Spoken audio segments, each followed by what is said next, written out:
Yo guys, what's going on? Robert Warshack here, and the Sunken City is right upon us. We've got just about, 2 weeks until the new expansion hits. We've got a fresh month, and I'm sure some of you are wondering what to play until the new expansion comes out. What are the best decks, and what is the, let's get the highest rank you can get before the new cards come out so you can have fun with those, right? So we're going to be going over what I think are the best, easiest, sort of just like welcome back to Hearthstone, or if you're already playing Hearthstone, nice cruising decks that'll take you to where you want to go. So with that, we've got a bunch of Druid decks, we've got a bunch of Aggro decks, and let's head right into it. First things first, we got Shaman here. This Burn Shaman build is probably what you're going to see the most on ladder, the Bolinor OTK / like old style control-ish free Shaman. Doesn't seem to be what people are radiating towards right now. It is mostly going to be this Burn Shaman list. So this list has a very explosive start, has a great early game with stuff like the Zappers, the Sleep Breakers, which I randomly just clicked off, and now there's only one in the deck, and the Wild Paw Cavern. This sometimes, if you just bloom or coin this card out early against almost any other deck, it's just too much value, too much pressure, and too much damage to deal with. So this card on its own will win you like 20% of the games that you play by just playing this out early. It also has, of course, the freeze mechanic, which we've seen time and time again. Very, very annoying. Very good against token style decks or any board centric deck at all. You can easily lock people out of the game and then just swing with a giant minion. It also has the burn late game package, which is like Zapper, a bunch of spells, and then you bloom a couple times, and then you play Overdraft, and you can deal upwards of well over a 30 damage with this deck. So you have like great early game, great freezing mid game, and if all else fails, a great burn end game. So very, very well-rounded deck. You do have to do some math with this deck because you do have to, I don't want to say play it super correctly, but there are certain turns that matter more than others, and making sure that you capitalize on what your opponent's doing and know how the matchup works is very, very important. You don't play this deck the same way against Control Warrior as you do with, like, let's say Token Druid or like Beast Druid, right? So Burn Shaman, definitely very, very good in this meta. And quite a fun deck to play as well. We're moving on to the Quest Hunter. I know Face Hunter is still good, but while Quest Hunter is having its shine, this deck is very, very good. And the reason being is there's so many spells in this meta that deal damage to either minions or your opponent directly, and then machine gunning that hero power once it costs 0 and you get the Tavish out is just huge. Most decks just can't deal with that level of burst damage. It also has a large quantity of removal in the deck in regards to like early game pressures, looking at like Bola Shot and Dragonbane Shot and Explosive Trap. And if they use they attack and proc Explosive Trap, you're just getting your quest done faster. So Quest Hunter is very, very good right now. This one has the inclusion of the Dunbalar Bankar, which is, of course, going to get you the draw that you need through Explosive Traps, Freezing Traps, and Ice Traps. I know a lot of people do run the Howl, the 2 mana, if your hand is like draw up to 3 cards if your hand's empty. But I found that the Multicaster is a little bit more consistent because Hunter does have Fire cards, Nature cards, Fruit Frost cards, and you can use this guy basically whenever. Your hand doesn't have to be empty.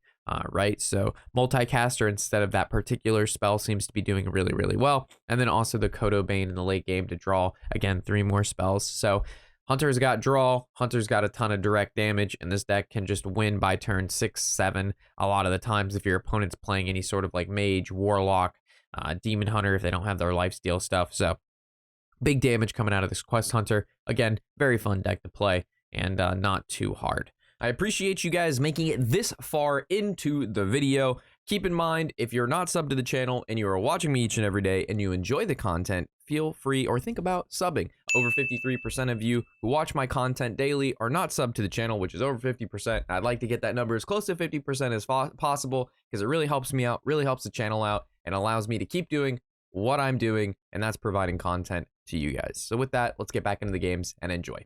Moving to another deck that actually used to be the best deck. Well, it was a bad deck, then it was like the best deck when Mindrender was around. Then everybody stopped playing this deck when Mindrender got nerfed, and now it's back in action. And this deck is really, really good. A lot of people are playing this, and every time I queue into it, I think I'm gonna win, and then I just don't. So you can build this deck in quite a few different ways, whether or not you have the Hexen or the Blood Feather. You can just add in more aggro tools, maybe another Thrive in the Shadow instead. But the Shadow Priest or the Faced Shadow Priest, however you want to say it. This deck's really, really good. And it all comes down to this Void Touched Attendant here. This is what makes this deck do a shit ton of damage out of nowhere. You getting this down early, all of your 1-2 attack minions do an extra damage. So this deck throwing up on the board, having 3 to 4 or 5 minions down by turn like 4 or 5, you're going to be doing quite a bit of extra damage. Also, Raise Dead super clean. So if one of these dies, you Raise Dead it back, and then you have 2 more, depending on, again, how many die. And you can just do a large quantity of damage very, very early. And this definitely punishes those druids. This definitely punishes warlocks. You've got Cult Neophyte for the disruption. And you also have Mr. Smite as kind of like the Leroy Jenkins of the deck. This is like a newer inclusion, I want to say, into Shadow Priest. And some of the newer builds do have this. So Mr. Smite in the Shadow Priest, very, very good. And all around, basically, this is going to be your Face Hunter deck. Instead of Face Hunter, we have Quest Hunter, and then instead, we've got this. Also, Mancrick is really good with the Decepticon and the Thrive because you're able to pull the enraged version of him very, very, very easily. So, Aggro Shadow Priest, much better than expected, and definitely back into the meta. So, taking a look at Druids, that's basically going to encompass the rest of the decks we're going to cover. Druids, there's so many different Druid builds floating around right now, and all of them are really, really good. We're going to take a look at the Spell Druid first, or Kaz Druid. This is probably the most popular and the most played deck right now, period. I want to say like 50% of the games I'm playing against are against Kaz Druid, depending on where you are rank-wise on the ladder. Obviously, that's going to change, but an extremely, extremely good deck. It runs the token package between like Low-Fly Swarm, Scale of Onyxia, and the Arbor Up. So you have that early game sort of like go wide. If they don't deal with it, you Arbor Up and win. And then if you have the ramp to get to your Kaz early, it's really easy from there to just win with treasures. That's kind of your like game plan most of the time, is to get that Kaz out, put treasures in your deck, Solar Eclipse into the treasures, and then you just kind of win. Also, you of course have Guff, which is a fantastic card, probably one of the best right now, because ramping is what this deck wants to do.